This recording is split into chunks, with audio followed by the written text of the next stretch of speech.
ED की chargesheet में राहुल गांधी और सोनिया गांधी के नाम सामने आने के बाद कांग्रेस प्रदर्शन पर सीएम डॉक्टर मोहन यादव ने निशाना साधा। सीएम मोहन ने कहा कि क्या आप कानून से ऊपर हो गए हो जो कुछ भी करोगे, अपराध आप करो और फिर सरकारी कार्यालय का घेराव करो। लेकिन बाबा साहेब ने कहा कि कानून सबके लिए बराबर है, यदि अपराध किया है तो सजा भी भुगतनी होगी। देखिए खास रिपोर्ट। ईडी की चार्जशीट पर कांग्रेस के प्रदर्शन पर सीएम मोहन का पलटवार। कानून सबके लिए बराबर है, अपराध किया है तो सजा भुगतनी होगी। राहुल गांधी की लाल किताब पर मोहन का तंज। परीक्षा की 20-20 सीरीज की तरह लाल किताब लेकर घूमते हैं राहुल। नेशनल हेराल्ड केस में राहुल गांधी सोनिया गांधी के खिलाफ ईडी के द्वारा चार्जशीट दाखिल करने से कांग्रेस आक्रोशित है और आज देश भर में प्रदर्शन कर रही है। साथ ही ईडी के कार्यालयों का घेराव कर रही है। मध्य प्रदेश के मुख्यमंत्री डॉक्टर मोहन यादव ने कांग्रेस के प्रदर्शन पर तंज कसा है। मुख्यमंत्री ने कहा कि कांग्रेस के लोग कैसी मोटी चमड़ी के हो गए हैं, आज ईडी कार्यालयों का घेराव कर रहे हैं।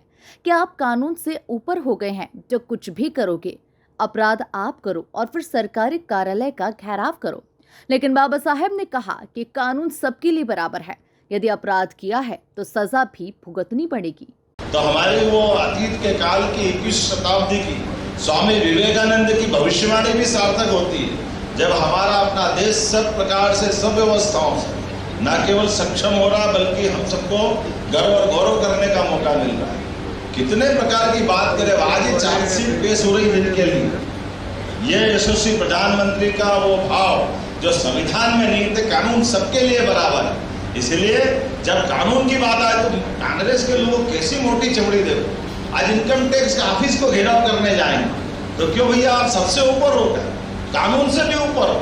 आप इनकम टैक्स ऑफिस के अधिकारियों के पास घेर के क्या करने वाले, अपराध आप करोगे और सरकारी कार्यालय घेरने जाओगे।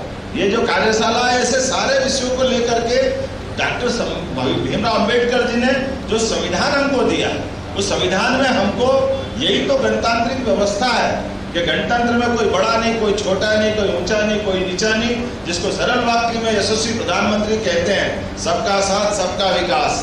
तो सबका साथ सबका विकास करते तो कानून सबके लिए बराबर है। सीएम मोहन यादव ने राहुल गांधी के द्वारा लाल किताब जेब में लेकर घूमने और उसे बार बार लहराने पर तंज कसते हुए कहा कि ये लोग शॉर्टकट पर ही जिंदा हैं। जैसे पहले परीक्षा पास करने के लिए गुटका 20-20 सीरीज चलती थी, यानी मूल सिलेबस मत पढ़ो, बस इसे पढ़ो और पास हो जाओ, वैसे ही ये जेब से लाल किताब निकालते हैं। लाने के लिए हमारे बीच केंद्रीय नेतृत्व ने हमको मार्गदर्शन देने के लिए पहुंचाया है, लेकिन ये भी हम बड़ा आश्चर्य मान के चलते हैं कि कैसे कांग्रेस के लोग कितनी मोटी चमड़ी के होते हैं। कभी सिलसिले से देखते जाओ तो जितने पाप वो करते और उनके बाद वाली पीढ़ी सब उससे उल्टी बात करते हैं और फिर भी कहते हैं हमारी बात सुनो, हमारी बात समझो। अब बात कौन सी समझो, उनको समझ में नहीं आ रहा। जितने प्रकार से उल्टे काम किसी ने किए, संविधान के अंदर जितने प्रकार से अन्याय करते हुए संविधान बनने के तुरंत बाद संविधान संशोधन करने का काम किसी ने किया, वो हमको संविधान की किताब बताते हैं, कैसे बेशर्मी से बताते हैं। जो संविधान के अंदर भगवान राम से लेके सभी के चित्र हमको दिखाई देते हैं मूल संविधान में। इनके गुटके में वो पता नहीं कौन सी इनके लगता, पहले वो परीक्षा में पास करने के लिए गारंटी सक्सेस टाइप गुटके चलते थे, केवल अपना काम निकाल लो, मूल सिलेबस की किताब पता नहीं कहाँ चली गई।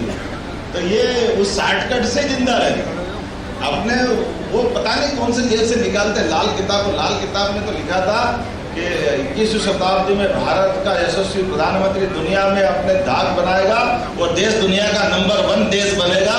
लाल किताब तो वो बताती है, एक लाल किताब ज्योतिष के नाम से जानी जाती है। जोरदार अभिनंदन करो उसकी भविष्यवाणी को लेकर। नरेंद्र दामोदर मोदी जी जब तीसरी बार शपथ ले रहे हैं तो हमारी वो अतीत के काल। मुख्यमंत्री डॉक्टर मोहन यादव ने आज बाबा साहेब डॉक्टर भीमराव अंबेडकर सम्मान अभियान के अंतर्गत प्रदेश स्तरीय कार्यशाला में सहभागिता की। इस दौरान उन्होंने दुनिया के सबसे बड़े लोकतांत्रिक गणराज्य भारत के संविधान के प्रस्ताव को दोहराया। Bureau report, MP news, Bhopal.